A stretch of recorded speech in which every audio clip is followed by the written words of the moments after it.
Good morning guys. Ayan. Pampano. So,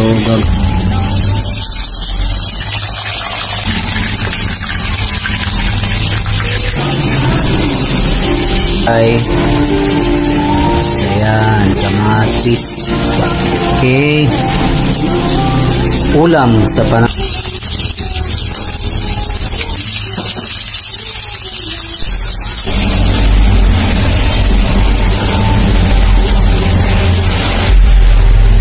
Pagkalagay, wag lang natin haluin para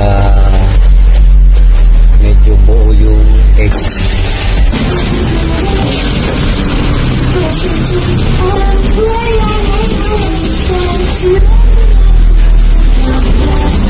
Masyadong pampano. Natin egg at tulya.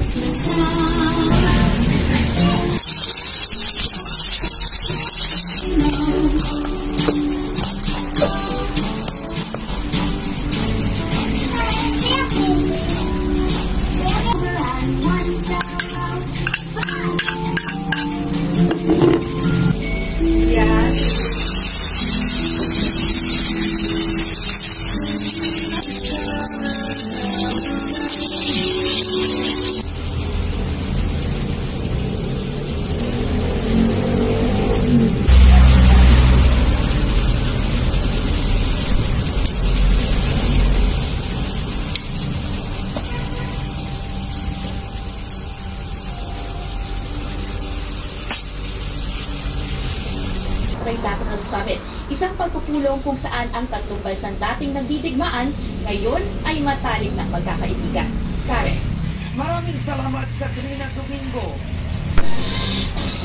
Sa ibang balita naman, nangangamba ang mga pasahero na maapektuhan ng nakaambang dalawang araw na tigil pasada ng grupong Piston at Manibela sa Lunes, April 15. Tiniyak naman ang pamahalaan na handa silang rumisponde sa mga maapektuhan. Nagpapatrol, Johnson Manabat. Pilit na galit ang araw pero no choice ang maraming commuter hindi tinisin yung pagpila ito sa Quezon City para makasakay. Kaya ngayon pa lang, inaalala na ng mga pasaherong sina Fernando at Emery Tapos yung pait. Promise. Mahirap sumakay. Okay, salamat sa panonood. Subscribe. Subscribe.